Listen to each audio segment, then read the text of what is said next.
Oi, pessoal. Então vamos lá, vamos falar um pouquinho sobre as hipersensibilidades 2 e 3.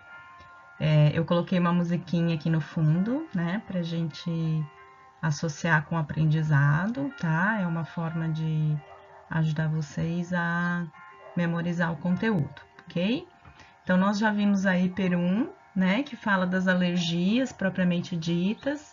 Agora nós vamos ver sobre a 2 e a 3, ok? Bom, então a gente vai começar com a hipersensibilidade do tipo 2, que está relacionada com as reações citotóxicas, tá? Então, é conhecida também como hipercitotóxica, ok? Bom, o que a gente tem aí de componentes? Então, diferente da tipo 1, nós vamos trabalhar com os anticorpos da classe IgG e IgM, e o grande diferencial da tipo 2 para tipo 3 é a localização dos antígenos, ok? Então, na tipo 2, os antígenos estão na superfície da célula, ok? Então, os anticorpos vão se ligar a antígenos teciduais ou antígenos de superfície celular. E aí, toda a reação imunológica, ela vai ser mediada por esses mecanismos aqui.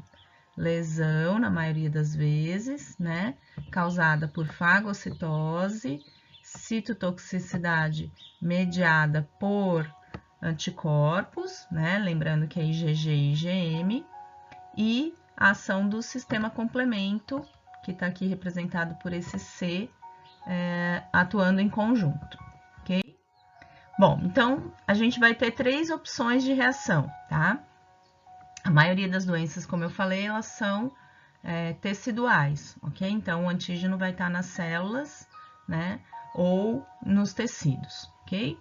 Então, vamos lá. Opsonização, letra A, aqui, ó, opsonização e fagocitose. Isso aqui nós já conhecemos, né? Nós já falamos sobre isso lá na imuno geral, ok?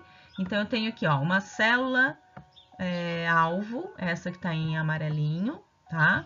Essa célula-alvo, ela está opsonizada, ela está revestida com antígeno, certo?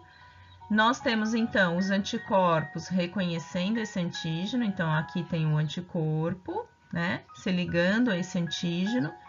E aqui representando o componente C1 do complemento, então, a ativação do sistema complemento, certo?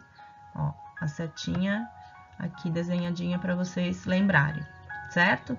E aí nós temos então a célula fagocítica reconhecendo ou o componente do complemento através do receptor do C3, né, que é o CR3, tá? Ou através do receptor do próprio anticorpo, para a porção FC do anticorpo, tá?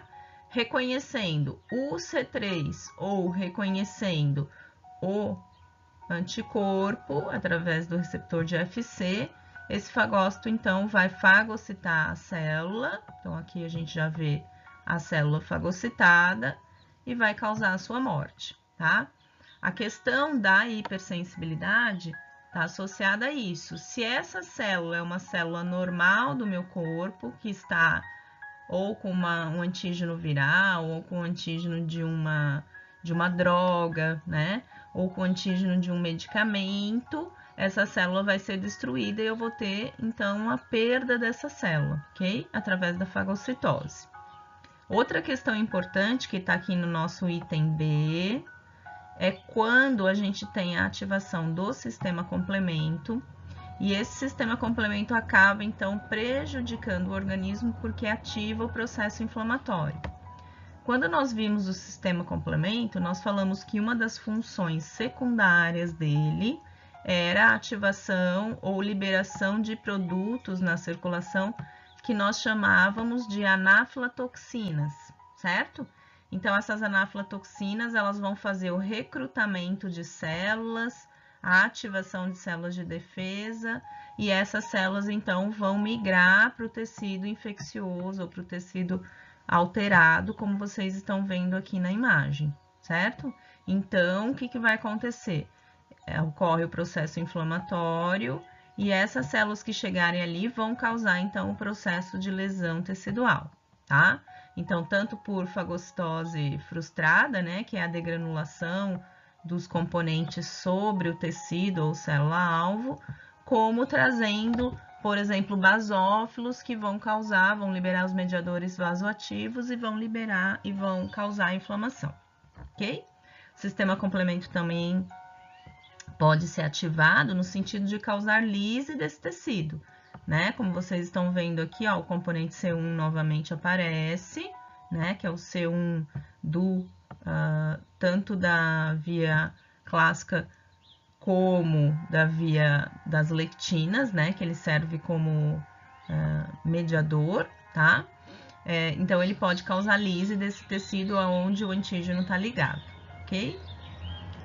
E uma última possibilidade dessa hipersensibilidade é um caso mais atípico, ou seja, eu posso ter uma hipersensibilidade com uma fisiologia normal, mas sem lesão do tecido, né? Sem uma lesão inicial, vamos dizer assim, tá? Os dois exemplos que são dados aqui nessa figura, nessa primeira aqui fala de uma doença autoimune chamada tireoidite de Hashimoto, acontece também em animais, e aqui nessa segunda imagem fala da miastenia grave. O que acontece aqui na primeira imagem da tireoidite? Essa aqui é a célula da tireoide que vai produzir os hormônios, né, tireoidianos, ok? O anticorpo, ele se liga ao receptor do TSH. Então, vocês estão vendo aqui o anticorpo, né, e o receptor. Esse anticorpo ligado no receptor, ele serve como um estímulo para esse receptor enviar uma mensagem para dentro da célula, dizendo que a célula tem que produzir hormônios. Como é uma célula da tireoide, né?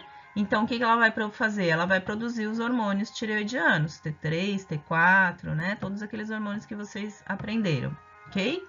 E essa produção vai ser contínua, porque esse anticorpo está ligado no receptor de maneira contínua, tá? Então, o que está dizendo aqui embaixo? Os anticorpos estimulam o receptor sem ligante. Quem é o ligante? É o próprio TSH, né? Então, como o TSH não está ali, mas o anticorpo está ligado nele, ele fica estimulando a célula e a célula fica continuamente produzindo os hormônios tireoidianos. Então, nessa doença, tireoidite de Hashimoto, nós temos um processo de hipertireoidismo, produção contínua, exagerada, níveis elevados de hormônios da tireoide, tá? E as consequências disso. Então, vejam, eu não tenho destruição do tecido, como eu falei para vocês, mas eu tenho uma resposta fisiológica anormal, ok? Bom, na figurinha ao lado fala da miastenia grave. A miastenia grave, ela acontece na junção neuromuscular. Olha só, tá aqui, tá? Embaixo tá o músculo e em cima tá as junções terminais, né? Desculpem, o nervo terminal, né? Então, o que a gente tem aqui? O nosso tecido nervoso, ele libera acetilcolina, e essa acetilcolina, ela vai ser captada pelos receptores lá no meu músculo, ok? Só que se eu tiver anticorpos bloqueando esses receptores, a acetilcolina é liberada, mas não é captada. Então, o que vai acontecer? Olha aqui no quadrinho abaixo. O anticorpo inibe a ligação da acetilcolina, né, que aqui está representado pelo ligante, no seu receptor. Se o meu músculo não capta a acetilcolina, ele não contrai. Se ele não contrai, ele fica flácido, ele fica frouxo, certo? Então, eu tenho um bloqueio na contração muscular por conta de um anticorpo. Por isso que é uma doença autoimune, porque é um anticorpo reconhecendo um receptor do meu organismo, que seria conhecido como antígeno próprio, e fazendo com que ele deixe de enviar acetilcolina para dentro do músculo e o músculo não contraia. Então, nessa doença, o animal vai ter uma flacidez muscular, né? E isso pode ser progressivo até que pegue todos os músculos e ele pode sofrer morte, ok? Por parada cardiorrespiratória, tá? A gente vai falar um pouquinho mais de outras doenças autoimunes no tema, né, das autoimunidades, mas só para explicar que muitas delas são causadas, então, por um processo de hipersensibilidade do tipo 2. Bom, aqui tem uma animação que mostra a célula do nosso corpo, tá? Revestido, então, por um antígeno e o anticorpo reconhecendo esse antígeno. Então, aqui a gente vai ter aquela primeira análise que nós fizemos, né? Que é a célula fagocítica reconhecendo esse antígeno. Então, agora vai mostrar novamente, né? Então, o anticorpo ele vai se ligar ao antígeno nesse círculo do meio aqui que eu desenhei para vocês, né? Vai se ligar. E a célula fagocítica que tem receptor para a porção FC vai reconhecer essa ligação e vai fazer aquilo que nós chamamos de ADCC, né? Que é o processo de reação mediada por anticorpo, degranulação celular, né? Ou citotoxicidade celular mediada pelo anticorpo. Vamos assistir mais uma vez para vocês entenderem. Então, esse receptor vai reconhecer a porção FC, vai se ligar, como a célula é muito grande para ser fagocitada, degranula em cima, ok? Temos uma outra animaçãozinha que mostra aquela ação do complemento. Então, a minha célula, os antígenos, o anticorpo se ligando aos antígenos e o complemento sendo ativado. A partir do momento que o complemento é ativado, vai então formar o MAC, complexo de ataque à membrana, e esse MAC então vai perfurar essa célula do meu corpo e vai destruir. Certo? Mais uma vez. Então, a minha célula, o antígeno, o anticorpo reconhecendo esse antígeno, o sistema complemento se ligando, ativando toda a cascata da via clássica e causando então o MAC que vai causar a lise desse tecido ou dessa célula, né? Certo? Então, dois processos que nós já conhecíamos, mas aqui envolvidos com a patogênese. Bom, agora a gente vai falar então das doenças que podem ser desencadeadas dessa forma, tá? Eu vou usar alguns exemplos do que a gente já viu e trazer para vocês então o processo de ativação. A primeira reação de hipersensibilidade tipo 2 conhecida foi a reação transfusional. Então, quando nós fizemos a aula do ABO lá na imunogeral, o que aconteceu? Nós tínhamos anticorpos. Nós tínhamos, então, os anticorpos pré-existentes contra os antígenos A e B, né, no sistema BO. Então, quando o indivíduo A tinha antígeno A, o anticorpo era contra o B, né? Quando o indivíduo D tinha antígeno B, né? Tem antígeno B, a gente tem o anticorpo anti-A e assim por diante. Então, se eu recebo um sangue incompatível com o meu, o que vai acontecer, né? Quando o doador e o receptor são incompatíveis, o anticorpo do doador vai reagir contra as minhas células e o meu anticorpo vai reagir contra as células do sangue que está sendo doado. Então, eu vou destruir essas hemácias por citotoxicidade dependente de anticorpo e de complemento, tá? Aqui não esqueçam também que há a ação via anticorpo, tá? Que é um dos processos que nós vimos na imunologia geral, tá certo? É difícil manejar essa caneta, tá, gente? Então, só relembrando. A reação transfusional é uma forma, né, de destruição de antígenos na superfície de células, no caso aqui dos eritrócitos, certo? Então, vai acontecer a destruição dos eritrócitos, porque neles estão ligados antígenos que são reconhecidos pelos anticorpos. Então, é um processo de do tipo 2. Nos animais, existem duas situações, tá? Ou o animal já tem um anticorpo pré-existente contra esse antígeno, ou o animal vai ser sensibilizado pelo contato com esse antígeno, né? Então, ele não tem ainda o anticorpo, mas ele vai ser sensibilizado e posteriormente ele vai ter a reação.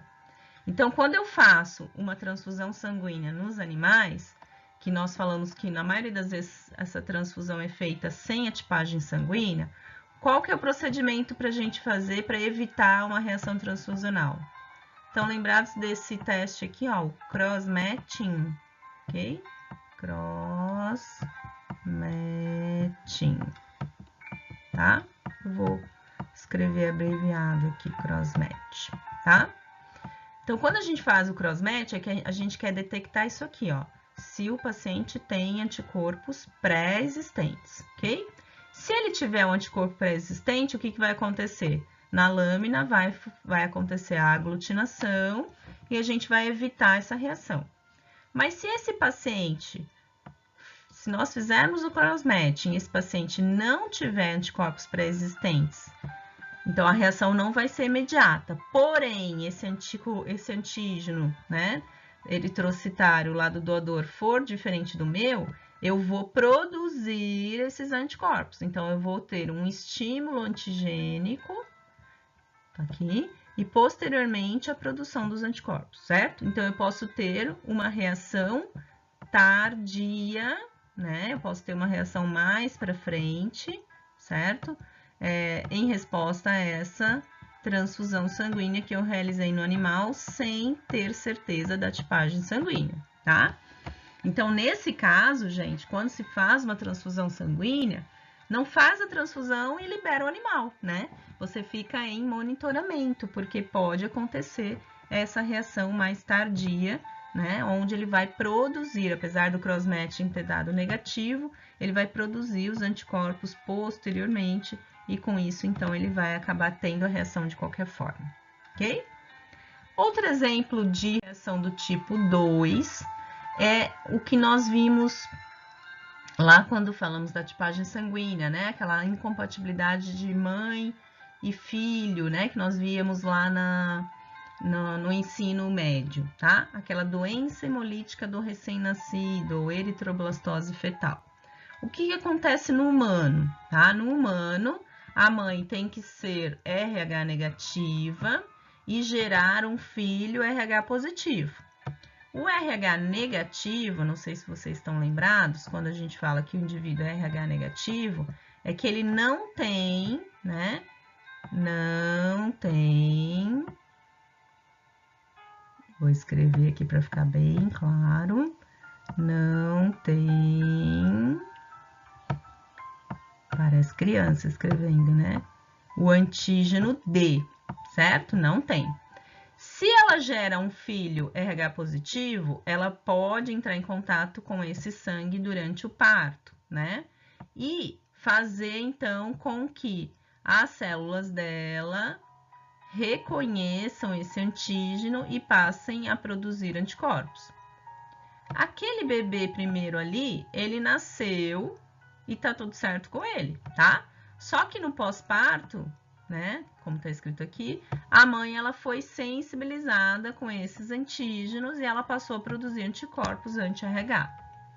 Se ela tiver uma segunda gestação, uma gestação subsequente, que ela gerar novamente um filho RH positivo, esse anticorpo ele vai atravessar a barreira placentária, e aqui a gente já lembra da IgG, né?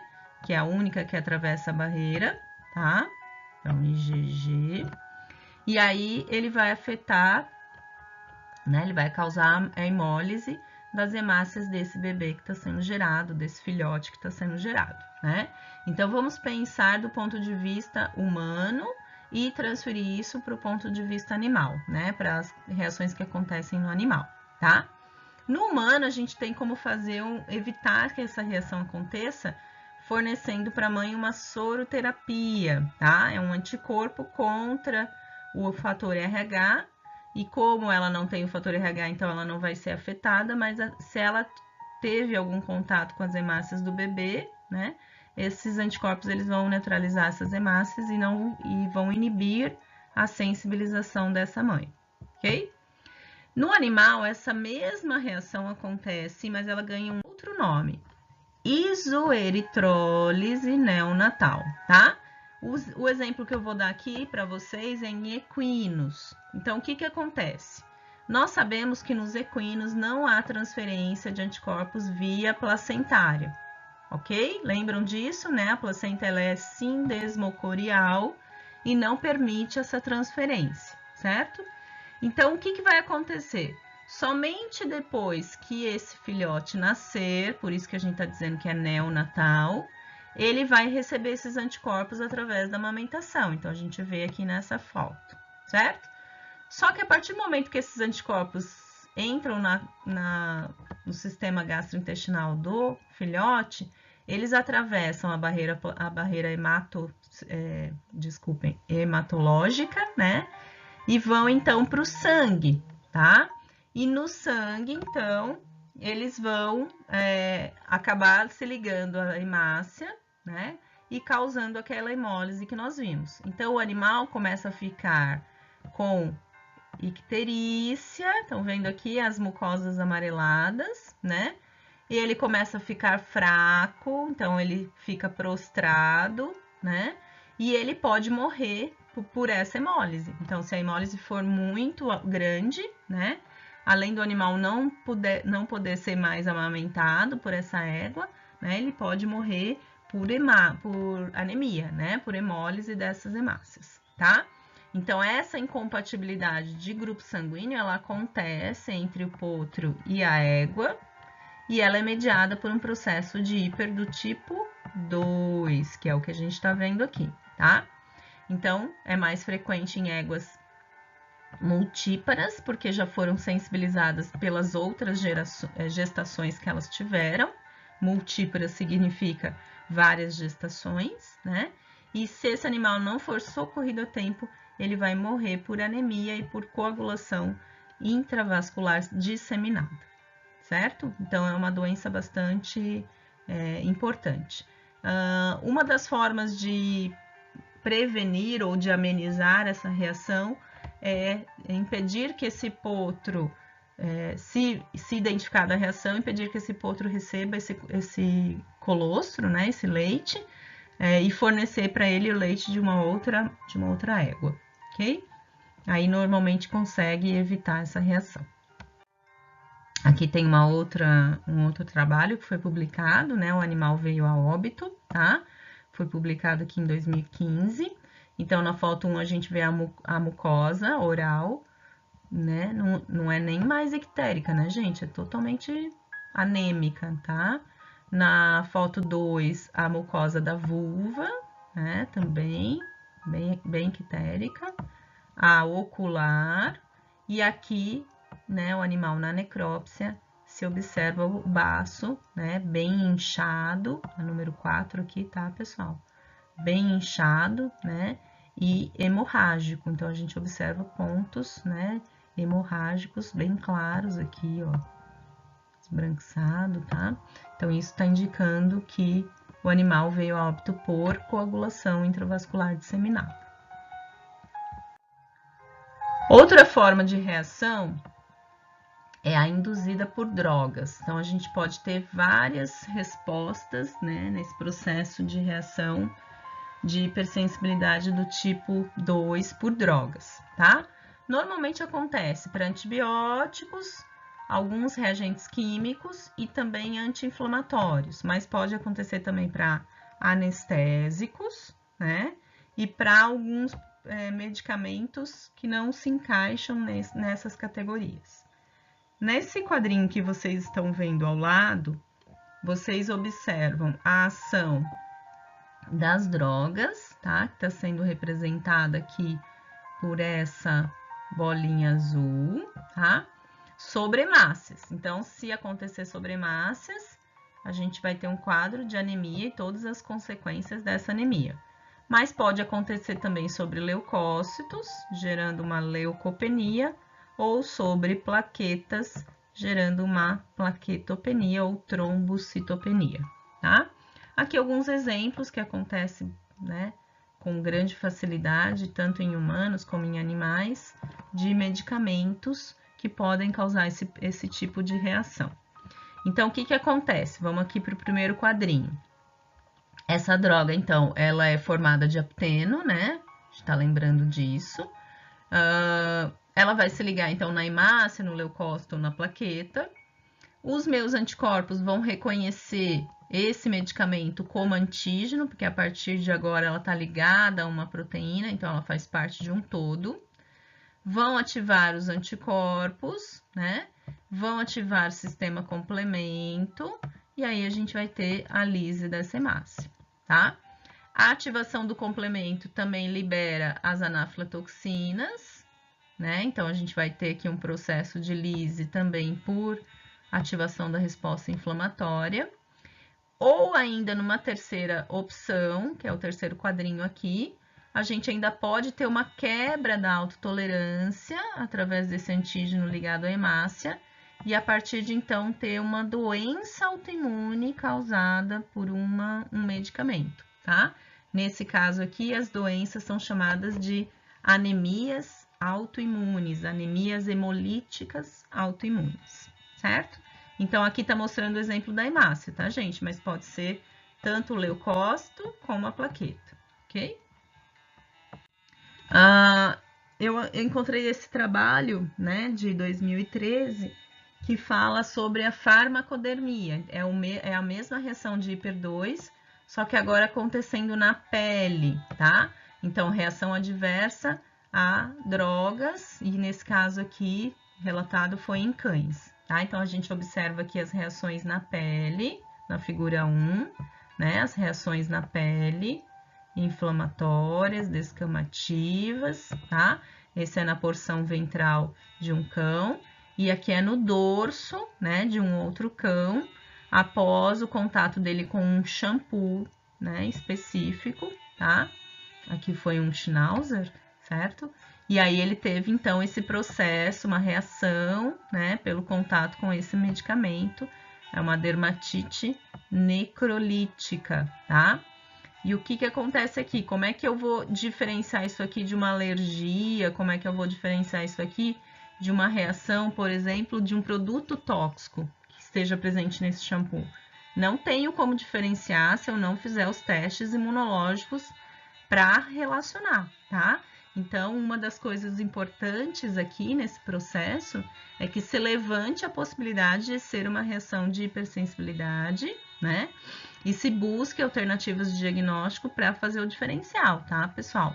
Porque aqui não vai ser só o tratamento assim, evite o uso desse shampoo, né? Vai ser uma identificação mais específica que essa lesão está acontecendo, que essa reação está acontecendo, porque existe uma resposta imunológica envolvida nesse processo, tá? E não é da classe IgE, né? Não é dos anticorpos IgE, tá? Vai ser IgG e IgM. Então, a gente vai ter que identificar isso depois no diagnóstico. Bom, e para finalizar, aquelas reações contra antígenos teciduais próprios, né? Que seriam, então, as doenças autoimunes, ok?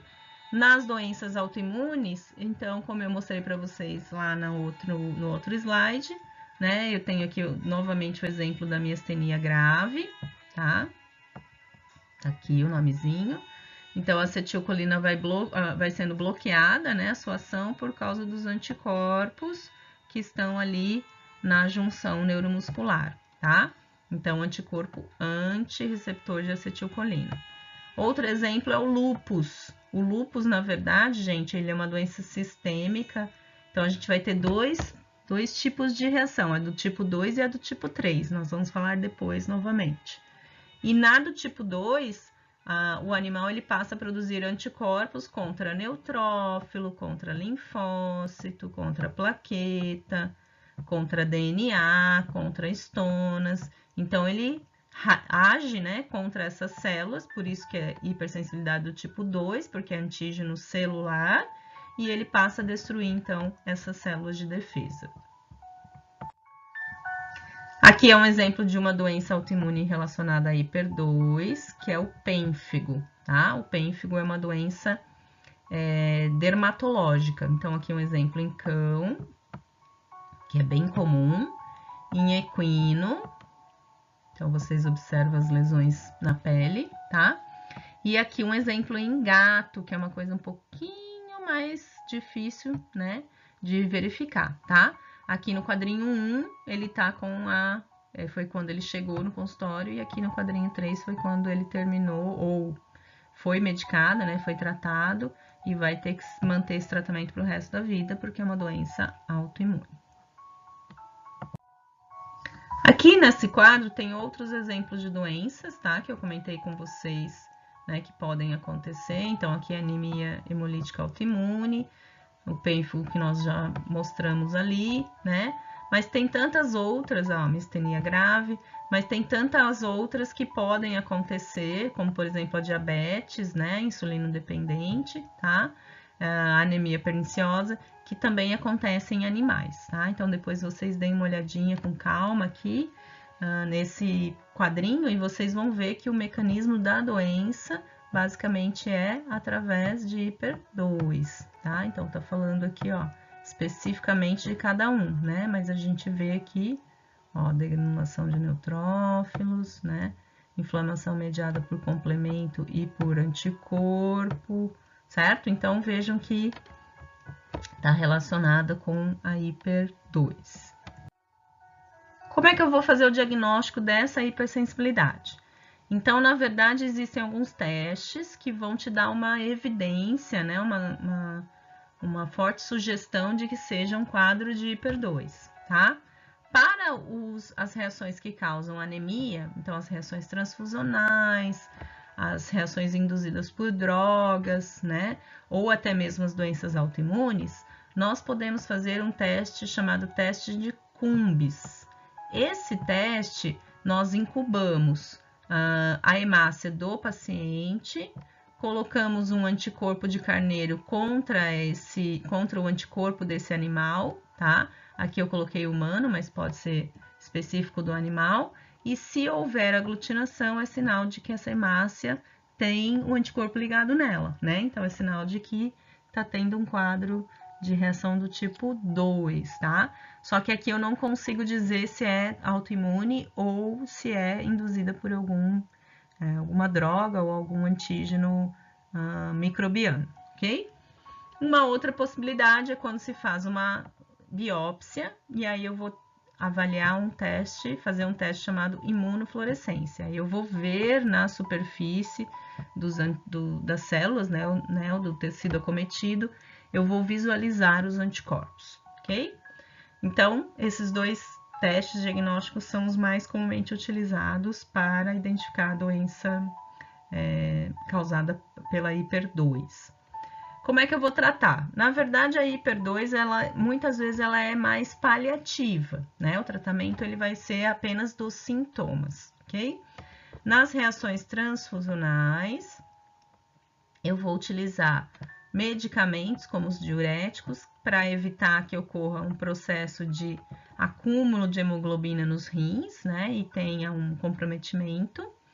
Se for uma transfusão sanguínea, eu bloqueio a transfusão desse sangue, né? Eu paro de fazer a transfusão e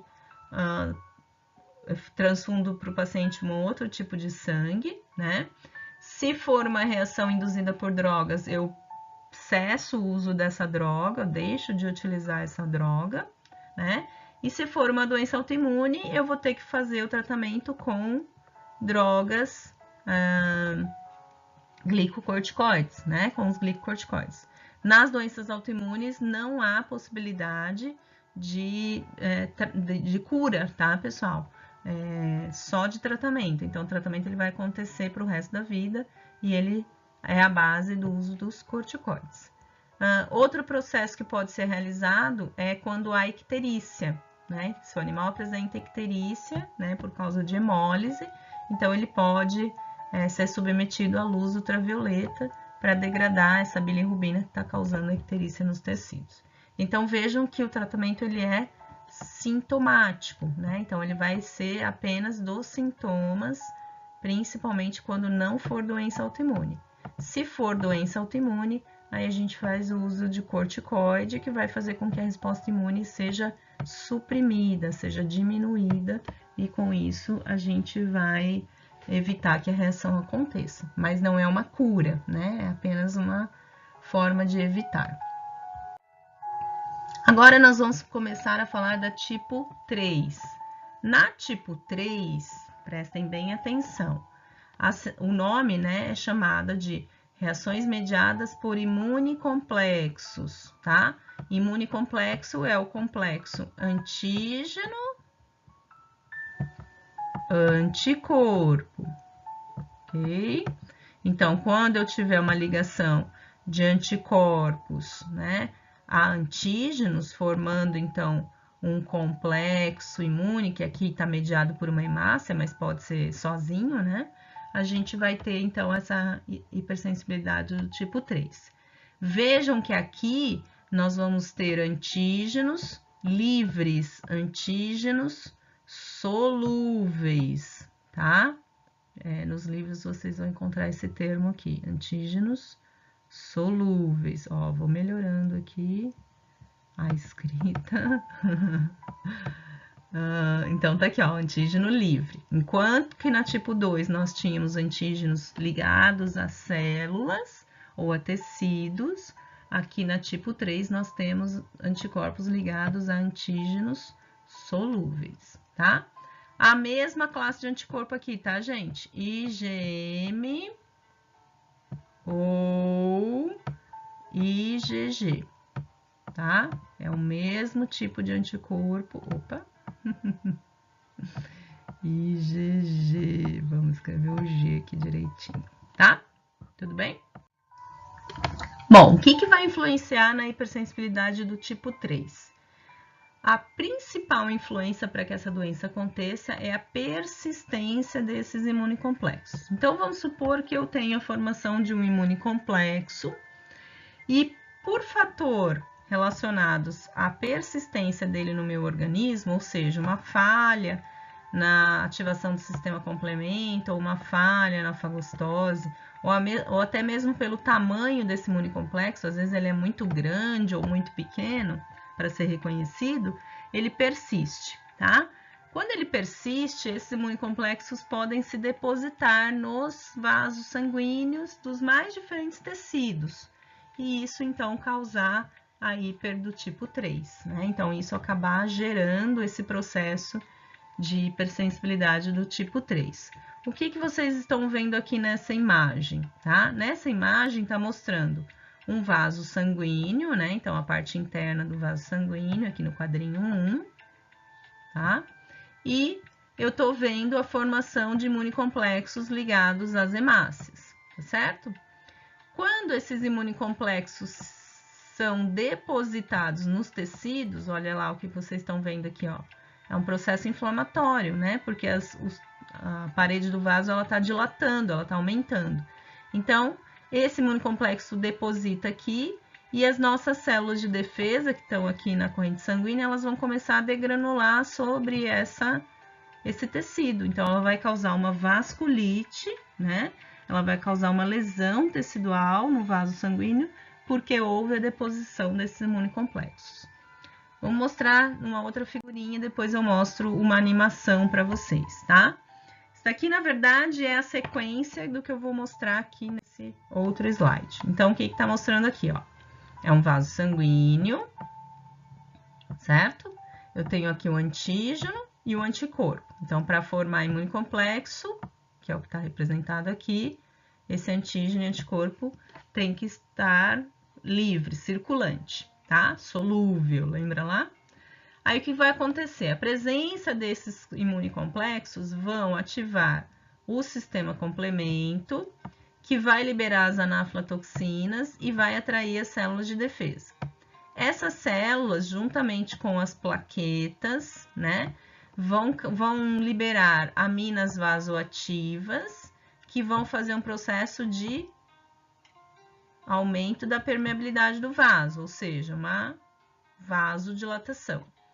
Quando a vasodilatação acontece, olha aqui no segundo quadrinho, esses imunocomplexos tendem a precipitar nos tecidos, tentar sair junto com o plasma, né?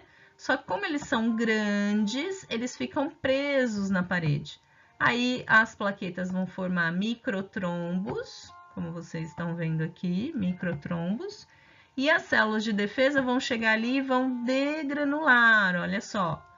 Enzimas, né? Liberação de enzimas proteolíticas nesse tecido. E aí o tecido, então, vai ser destruído, tá? Aqui tem uma animaçãozinha que vai mostrar esse mesmo processo que eu falei para vocês. Então, os imunocomplexos lá no meio, verdinho e vermelho. A vasodilatação, ele deposita, né, no tecido, ativa sistema complemento. Os leucócitos chegam nesse tecido, degranulam e acabam, então, causando a lesão, tá? Pode até ter, dependendo da espessura do vaso e da grandiosidade dessa lesão, pode até causar um processo de rompimento desse vaso, né? De bloqueio desse vaso, de necrose, tá, pessoal? No tecido, ok? Então, pode haver, né, um processo de necrose tecidual, né? De morte do tecido por conta dessa reação do tipo 3. Nós podemos fazer um teste, né, que também é uma forma de identificar essa reação, mas é uma reação também patogênica, que é a reação de Arthus, tá? A reação de Arthus, ela é chamada de vasculite cutânea localizada. Então, eu vou injetar um antígeno, né? Imaginem vocês fazendo um medicamento injetável num animal ou uma vacina, tá? E esse antígeno vai ser reconhecido por anticorpos que o animal já possui, tá? Então, ou é uma segunda dose da vacina, ou é uma reação normal do organismo frente a esse antígeno, que é estranho para ele. Esses anticorpos se ligam, então, nesses antígenos, formando os imunocomplexos, né? Que a gente já falou. A ativação do sistema complemento, a ativação de células de defesa, e aqui está mostrando os mastócitos degranulando, né? Esses imunocomplexos vão depositar na parede dos tecidos, vão causar agregação plaquetária e vão causar a liberação das enzimas. Então, aqui vocês estão vendo o neutrófilo, né? E aqui vocês estão vendo o mastócito degranulando, certo? Então, tudo isso vai acontecer de uma maneira localizada. Então, no local da injeção, eu vou ter um eritema, um edema, um endurecimento, né? Devido a esse influxo celular, tá? E isso pode, então, gerar a oclusão desse vaso sanguíneo e a necrose, como eu já havia comentado. Uma reação bem comum é aquela induzida por vacinação, tá? Então, achei esses 3 casos para mostrar para vocês. Nesse primeiro foi feita a vacinação contra a raiva, né? Num poodle toy. E esse poodle, então, demonstrou essa reação de hiper 3, né? A vacina foi feita, ele está imunizado, certo? O problema foi que ele reagiu, né, no tecido, no local da injeção contra essa vacina, certo? Então, ele teve um quadro de hiperpigmentação da pele, né, naquele local, perda do pelo, alopecia, certo? E isso causou uma úlcera, né, uma lesão no tecido. Aqui nessa outra foto, num outro poodle, tá, gente? Também a lesão ali, só que ela tá um pouquinho mais cicatrizada.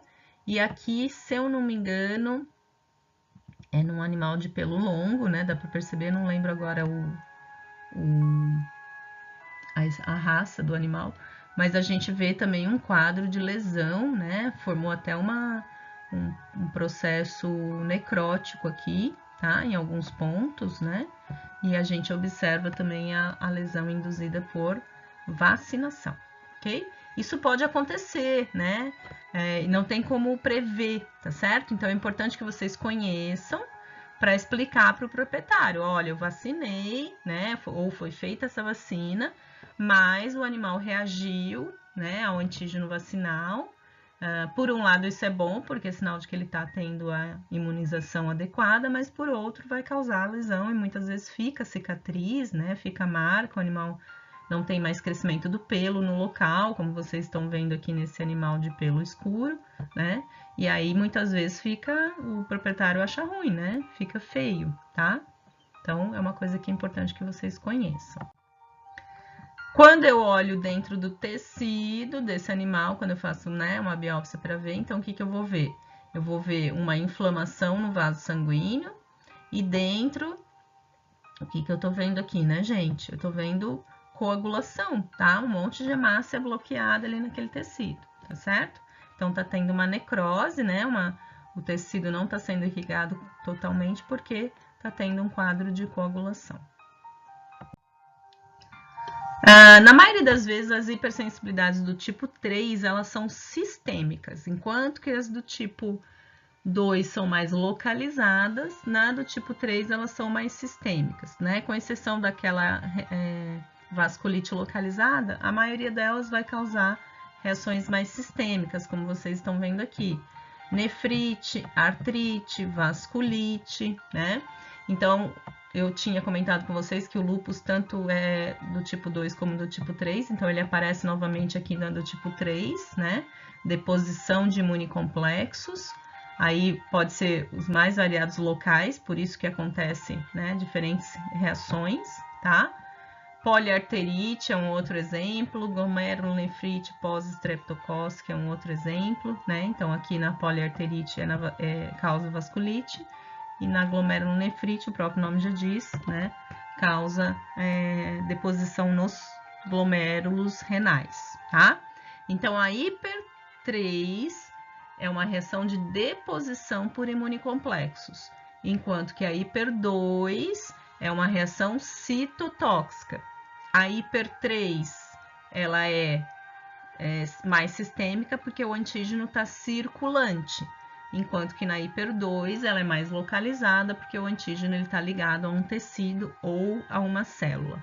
Ok, gente? Então, essas são as grandes diferenças entre elas, porque os componentes que fazem parte são os mesmos, sistema complemento, fagocitose, e os anticorpos que fazem parte também são os mesmos, IgM e IgG, tá? Outro exemplo aqui que eu coloquei para vocês é a doença do soro.